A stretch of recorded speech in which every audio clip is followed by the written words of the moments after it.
வணக்கம்ண்ணா. விஜயண்ணா வணக்கம். என்னண்ணே, நான் மக்களுக்காகத்தான் வரேன், நான் மக்களுக்கு நல்லது பண்ண போகிறேன் அப்படின்னெல்லாம் பேசினீங்க, பயங்கரமாக பேசினீங்க. எல்லோரும் நம்பி ஓட்டு போட்டாங்க. இப்போ என்னென்ன இருக்க கலாணி பேலை பூரா மறுபடியும் கட்சியில் உங்கள் கட்சியில் சேர்த்துக்கிட்டா என்னென்ன அர்த்தம் அது? அப்போ என்னென்ன ஆச்சு? தூய சக்தியாக இருந்தது இப்போ என்னென்ன ஆச்சு? ஐயே, நேற்று தான் அந்த விஜயபாஸ்கர் புதுக்கோட்டை விராலிமலை சட்டமன்ற தொகுதியா, அந்த ஆள் நேற்று தான் வந்துட்டு உங்கள் கட்சியில் வந்து இணைஞ்சிருக்காப்புல டிவிகேயில். கொஞ்சம் பாருங்கண்ணே, பின்புலம்லாம் எப்படி இருக்குன்னு பாருங்கண்ணே. புதுக்கோட்டை மாவட்டத்தில் அவரோட கல்குவாரி எவ்வளோ பெரிய குவாரி இருக்குது, எவ்வளோ ஆழத்தில் தோண்டி வச்சுருக்காப்புல, அதெல்லாம் போய் கொஞ்சம் பார்த்துட்டு அதுக்கப்புறம் உங்கள் கூட்டணியில் சேர்த்துக்குங்க, என்னமோ பண்ணுங்க. ஆக மொத்தம் ஒன்று தெரிஞ்சு போச்சு. நீங்களும் வந்து திருடங்களுக்கு துணை போகிறதுக்கு தான் நீங்களும் வந்திருக்கீங்களே தவிர, நீங்கள் ஒன்றும் மக்களுக்கு நல்லதாக பெருசாக ஒன்றும் பண்ண போகிறது இல்லைன்னு மட்டும் நல்லா தெரியுது.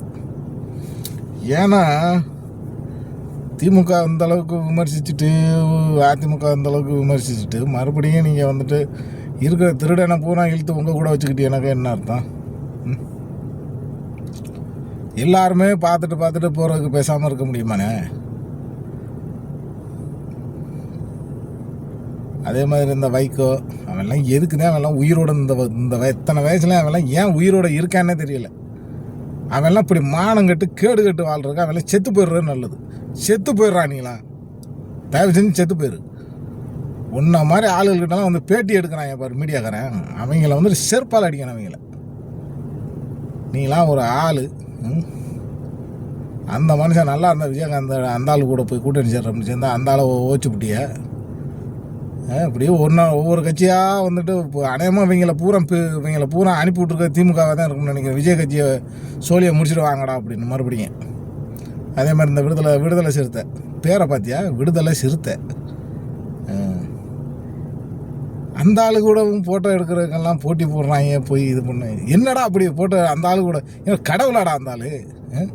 அந்த ஆளு கூட ஃபோட்டோ எடுத்து என்னடா பண்ண போறிய? அடாடா தாங்க முடியலடா. அவங்க பண்ணுற அலும்பு நினச்சாலே பெரிய வெறியாக இருக்குது எனக்கெல்லாம். நீங்கள் பண்ணுறதெல்லாம் நினச்சா வெறியாக இருக்குது. அண்ணா விஜய் என்ன போயிட்டு நான் போடுறதெல்லாம் யாரும் பெருசாக ஒன்றும் பார்க்க போகிறது கிடையாது.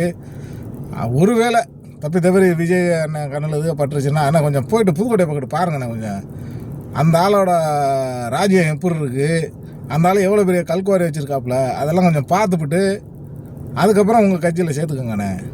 என்னண்ணே, நியாயமாக நடந்துக்கோங்கண்ணே கொஞ்சமாவது. சரி.